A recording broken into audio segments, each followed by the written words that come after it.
Bueno, Guillermo, tenemos un invitado de lujo hoy aquí. Sí, es diputado de la República. Se ha reelecto, ¿cuántas veces, diputado? 3 veces. Estoy hablando de Pedro Miguel González. Su padre, recordado, Gerardo González, hombre muy cercano al general Torrijos, fue ministro de Estado y ocupó varios cargos, ¿no? Sí, él fue primero viceministro de Comercio e Industria y después fue ministro de Agricultura y Ganadería y el primer ministro de Desarrollo Agropecuario. Cuando él estuvo en el ejercicio del cargo se aprobó la ley para transformarlo en el Ministerio de Desarrollo Agropecuario y luego fue vicepresidente. Y uno de los orgullos de Gerardo de fue que trabajó en estadística y censo. 13 años. 13 años, y entonces allí aprendió a conocer el país. Yo conocí a Gerardo González, un político de estirpe. Demostró sus habilidades en la asamblea cuando él fue legislador, ¿no? Sí, pues, sí. Legislador de la República. Buen verbo, ¿no? Que es parte de lo que yo añoro en nuestra asamblea. Sí.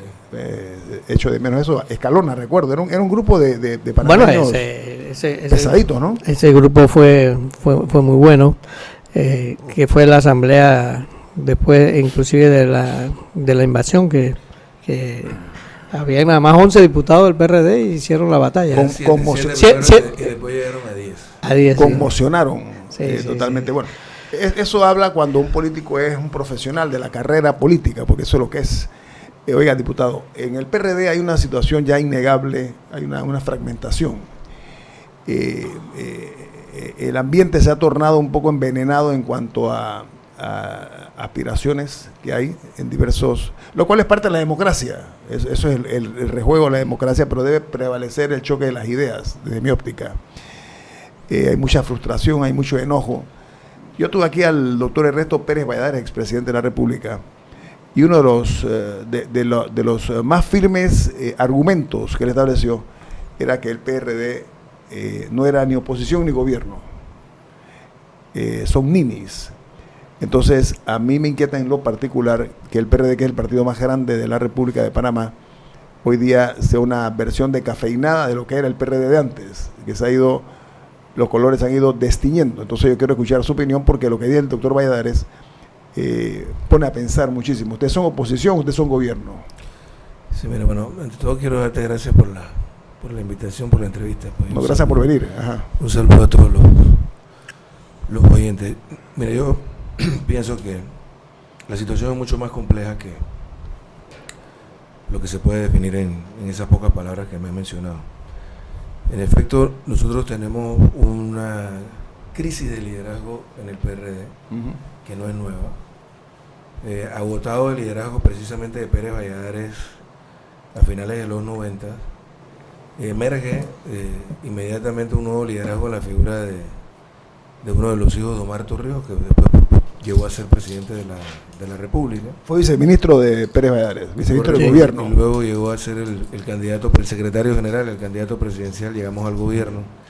Pero agotado estos dos liderazgos, el de Pérez Valladares y el de Martín, una de las consecuencias de ese momento histórico fue, ante el fracaso en las elecciones del año 2009, fue la atomización del liderazgo, la ausencia de un proyecto político redefinido del torrijismo en esta generación es lo que ha provocado esta atomización. Trató de resolverse de alguna manera en el pasado Congreso con la elección de Juan Carlos Navarro, quien era nuestra principal figura presidencial en ese momento, pero la falta de cohesión en torno a una visión compartida de lo que debe ser el papel del partido y hacia dónde debe dirigirse este país es lo que lo ha provocado.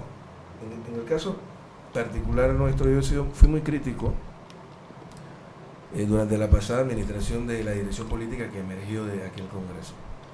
No sé si ustedes lo recuerdan, pero una vez que se instaló el gobierno de Martinelli y se iniciaron persecuciones contra importantes dirigentes, contra el propio Martín, contra el propio Pérez Valladares, a quien se le estuvo durante un tiempo prisionero en su casa, la dirección del partido renuncia, emerge una nueva dirección política encabezada por Michel Don en Sánchez Cárdenas. Yo formé parte de esa dirección política y hicimos una oposición frontal al gobierno de Ricardo Martinelli.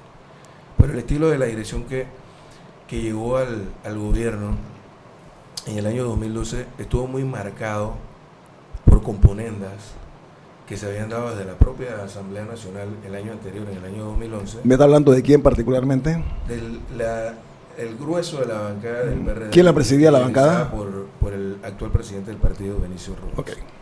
Entonces, el papel del PRD, tú me hablabas hace un rato del papel que jugó aquella bancada histórica después de la invasión de 7 primero y luego de 10 miembros que se hicieron sentir a nivel nacional en un momento muy, muy difícil. Nadie le discutía al PRD su papel protagónico en la oposición en el año 94. Nadie le discutía al PRD en el 2004, cuando ganamos las elecciones, el año previo a las elecciones, su rol protagónico en la oposición. Martín Torrijos era el líder de la oposición. En el caso de las elecciones del 2014, ese papel desdibujado de nuestro partido llevó a pensar a la mayoría de los panameños en otra opción alternativa desde la oposición, y por eso llegó Varela a la presidencia. Nosotros reconocemos esa realidad. Ahora, ¿qué ha ocurrido en estos 2 últimos años? Frente a lo que ocurrió en la elección del 2014, en la que Varela gana con una gran debilidad en la Asamblea Nacional, con tan solo 2 escaños, y ahora luego de aquellas elecciones que se hicieron en noviembre y diciembre del 14, termina con una bancada de 16 a 20 escaños de lograr la mayoría, había que tomar una decisión. 3 eran nuestras alternativas. Una alternativa era la de presentar nuestra propia candidatura para perder con tan solo 25 diputados en ese momento, obligando a Varela a entenderse con Ricardo Martinelli y Cambio Democrático para conformar una mayoría. La otra alternativa era que el PRD y Cambio Democrático hicieran una mayoría desde la oposición, precisamente en el año en el que había que nombrar Contralor, en el año en que había que nombrar Procurador General de la Nación y desmantelar un gobierno paralelo que había instalado, al menos en 9 instituciones, Ricardo Martinelli, con funcionarios con periodos fijos, cuyos periodos se vencían en el año 2020, es decir, trascendiendo la administración de Varela.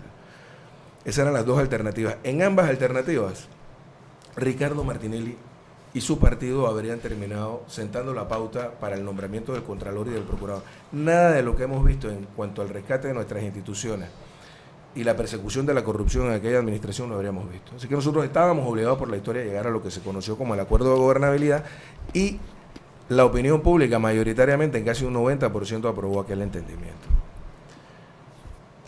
Teníamos un acuerdo, un entendimiento a 3 años, a los panameñistas les tocó el primer año, al PRD los 2 siguientes años, y el año pasado se dio esta situación en la que